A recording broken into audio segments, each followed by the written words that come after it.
The letter sat on the table, its edges slightly curled, the inked name on the envelope a whisper from the past. She had seen it the moment she stepped into her apartment, resting neatly between a forgotten magazine and a half-empty cup of coffee. But it was the name, his name, that sent a slow tremor through her hands. Elena hesitated, fingers hovering just above the paper. It had been years. Too many, perhaps. She had built an entire life in his absence, or at least she told herself she had. A new job, a different city, friends who never asked about the man who once occupied her heart. Yet, in this moment, all of that unraveled. She swallowed hard. It was foolish to think time had erased him. He was still there, lingering in the quiet moments when a familiar song played on the radio, when the scent of rain reminded her of the night he first kissed her beneath the dim glow of a street lamp. With a deep breath, she slid her thumb beneath the seal, breaking it with a crisp snap. Before she could read, memories surged forward, pulling her back to the beginning. They met in the golden hush of autumn, leaves spiraling in the wind as they walked side by side down an unfamiliar road. She had been lost, physically and in every other way that mattered. He had been the kind of man who noticed things, the way she hesitated at street signs, the way her shoulders tensed as if bracing for something unseen. "You don't belong here," he had said, not unkindly. She had blinked up at him, startled. "Excuse me?" He smiled then, lopsided, knowing. "I mean, you're not from here. You have that look." "What look?" "The kind that says you're searching for something you haven't named yet." She had scoffed at his presumption, but somehow, by the time the sun had dipped below the horizon, she was laughing in a way she hadn't in years. His name was Daniel. And from that day on, he became a constant, an undeniable force in her life. They had fit together in ways she never expected. He was steady where she was uncertain, fearless where she was cautious. And yet, beneath all of his confidence, there had always been something guarded in his eyes, a quiet sorrow she never quite understood. Back then, she had thought love was enough. That whatever unspoken thing lay between them could be healed with time. But time had betrayed them. One moment, they had been inseparable. The next, he was gone. And now, he was here again, in ink and paper, reaching out from the past. Elena exhaled slowly, unfolding the letter. The first line made her heart stop. "I never stopped loving you." Elena's breath hitched as her eyes traced the familiar curve of his handwriting. The ink had faded slightly, but the words were clear, "I never stopped loving you." Her fingers tightened around the letter, heart hammering against her ribs. 1,000 questions surfaced at once, but one voice, distant, aching, whispered louder than the rest. "Then why did you leave?" The memory of their last night together surged forward, unbidden and unforgiving. It had rained that evening, a slow and steady drizzle that blurred the city lights into something dreamlike. She had waited for him at their favorite cafe, fingers wrapped around a cup of untouched coffee, her pulse matching the rhythmic tapping of raindrops against the window. He was late. Daniel was never late. When he finally arrived, his clothes were damp, his jaw set, his eyes shadowed with something unreadable. He had smiled, a small, fleeting thing that didn't quite reach his eyes. "Elena," he said softly, sliding into the seat across from her. She could still remember the way her stomach twisted at the way he said her name, like it was a farewell. "You're scaring me," she murmured. He exhaled, rubbing the back of his neck. He stopped, as if the words lodged in his throat. "I need to go." Silence stretched between them, thick and suffocating. "What?" Her voice was barely above a whisper. Daniel reached across the table, his fingers brushing against hers. "I can't explain." "Not now." Her chest tightened. "Daniel, if you love me." "I do," he said, too quickly, too desperately. "God, Elena, I do." "Then stay." He looked at her then, really looked at her, and something inside him shattered. She could see it in his expression, the war between love and something else, something bigger than them. He pulled his hand away. "I can't." A sharp inhale. A slow, deliberate exhale. She willed herself not to cry. "Then don't ask me to wait." He flinched, but he didn't argue. He simply nodded, as if he had already made his peace with it. As if leaving her was something he had prepared himself for.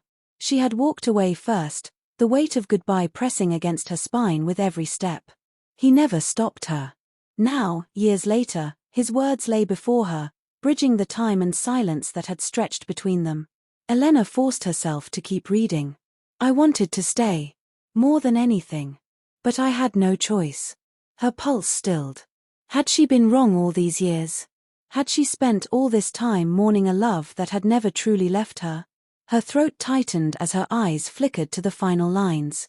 If you're reading this, it means I finally found the courage to tell you the truth. She swallowed hard. The truth. She wasn't sure she was ready. But she had to know. Elena's hands trembled as she turned the page, her pulse a slow, uneven drum against her ribs. The letter, fragile with time, felt heavier than it should.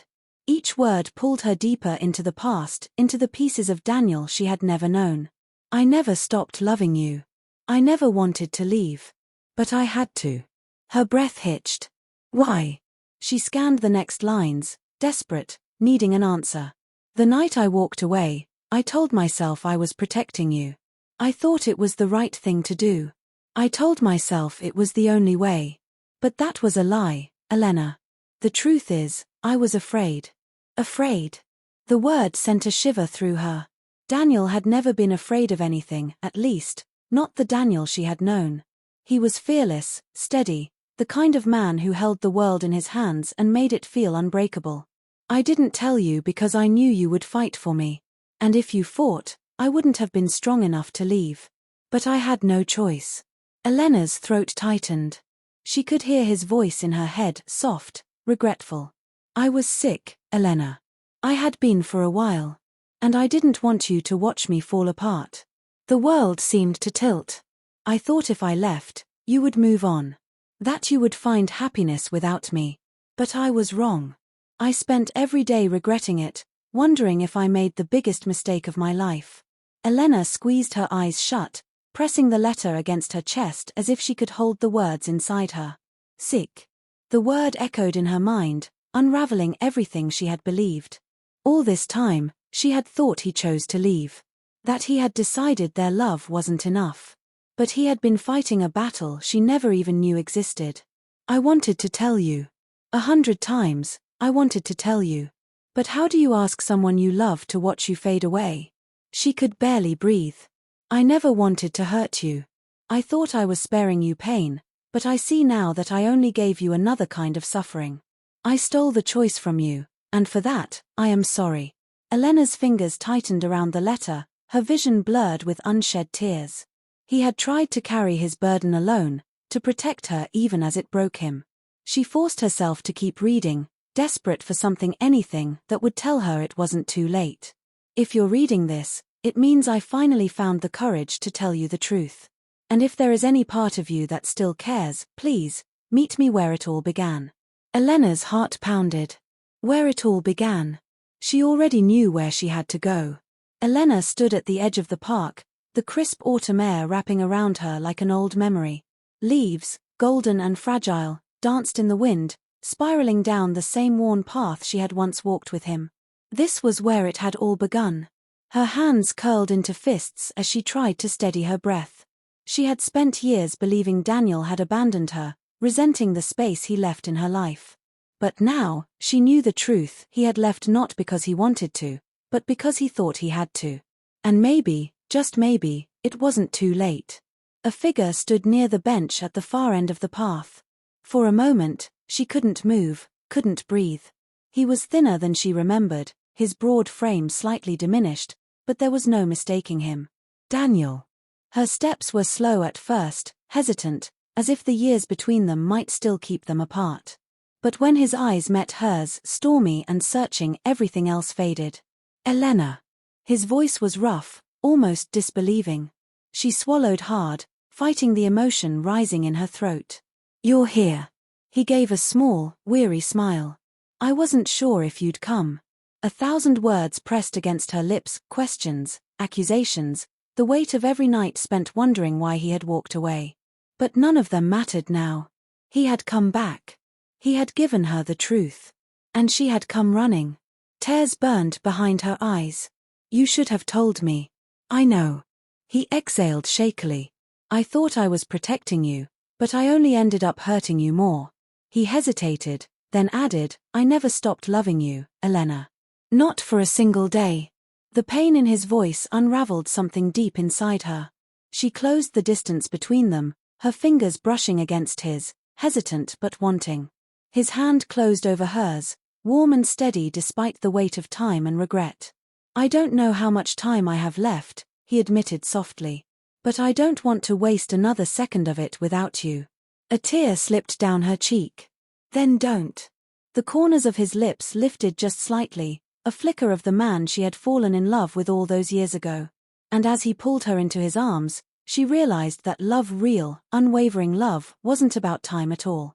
It was about choosing each other, again and again, no matter how many years had passed.